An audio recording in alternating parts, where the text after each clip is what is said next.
Hello and welcome to our very first Hug in the Snug here at our new home in Liverpool Street. Today I'm joined by Andrew Wordsworth, the Managing Director of Sustainable Ventures, and we're here to talk about whether funding Cleantech is financially viable.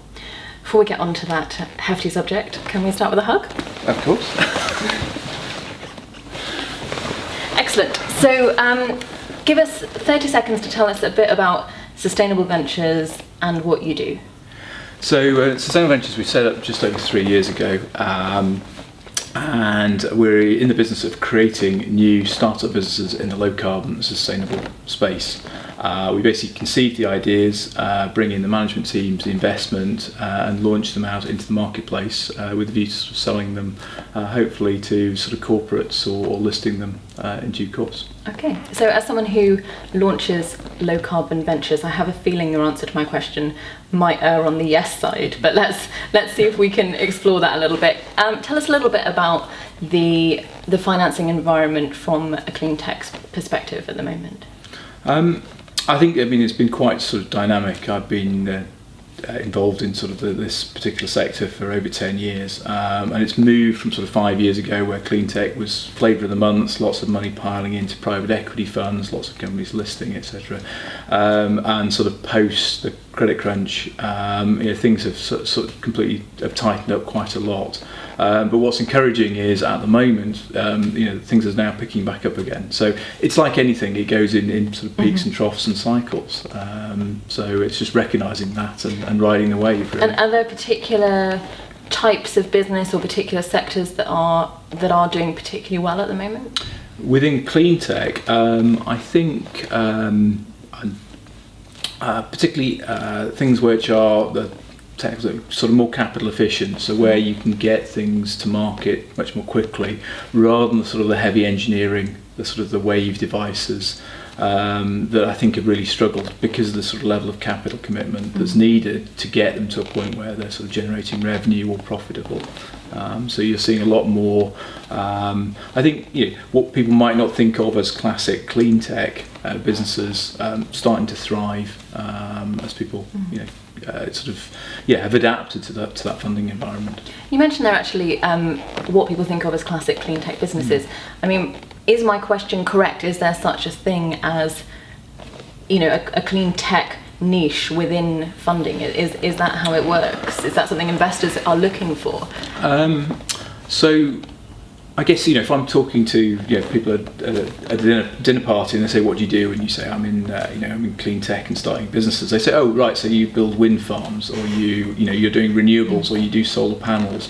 So a lot of people associate Cleantech with renewables, whereas in fact the vast majority of it is around sort of energy efficiency. It's around basically resource efficiency. I think is sort of the broader definition, where you're delivering better service or the same, but with using fewer of the world's resources, and I think that actually opens it up to be quite a wide field of technologies, of services that would broadly fit within the sort of the wide definition of Cleantech. It's interesting you mentioned resources as well, because in my experience, I found that resources is a thing that investors really understand. It's sort of what they're used to investing in, they're most comfortable investing as you sort of you dig something out of the ground and you sell it. Great, that's kind of something we can understand. So actually, in some ways, the fact that the Cleantech sector has sort of increasingly been focused on resource efficiency, do you think that's something that's helping the investment community to sort of understand what it's all about and move it more into, I guess, their frame of reference? Yeah,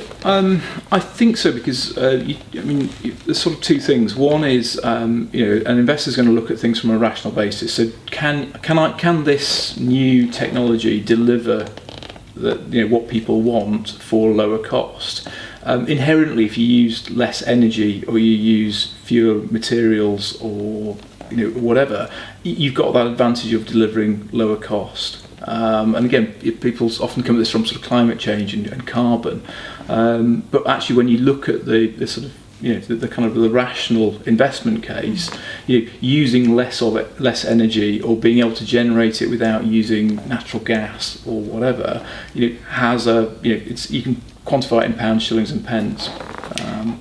And you mentioned the rational investor, and investors are rational, rightly so. That's how they make money. Mm-hmm. So if I play devil's advocate, if I'm an investor, my primary responsibility is to deliver a return on investment. Mm-hmm. Is Cleantech really the best place to do that? Because I think it'd be easy to look at it and say it's a risky sector. We're talking about a lot of new technology, unproven technology. We've got sort of a legislative environment that's constantly shifting, government support that's there one minute, that's not there the next. It would feel to me like it's a very risky sector with also very long payback periods mm-hmm. to invest in. Right. Is it really the smart choice for investors? I think. The difficulty is, and I think things I've sort of found out the hard way over the last few years. There's no such thing as a green premium. There's a sort of maybe 5% of consumers will pay a premium for a green product, and that's great, because what happens is people start businesses and find that they're selling, and they see there's a market. The problem is breaking out into the mass market. And what investors are looking for are mass market products. They're looking for scalable, big, the Googles of the kind of clean tech world. And if your product relies on either this green premium, i.e. you have to charge because it's costing you more, which can again inherently probably to my mind means you're using more of the Earth's resources in order to deliver that. So are you really a green product? Interesting question. Or you're reliant on government subsidies. Again, one thing about the government is it's going to change. It's going to keep, it really doesn't change its spots. And therefore, if you're reliant on a feed-in tariff, you don't have a long-term sustainable business, and therefore, that's where the risk comes from. So it's not that things aren't going to happen. That risk and aversion to risk comes from not understanding where the drivers of value in a particular business are. And final question. You mentioned, I think, right at the beginning that that clean tech investment has previously been very popular. It's fallen back, and we're maybe now starting to see it, become increasingly popular again.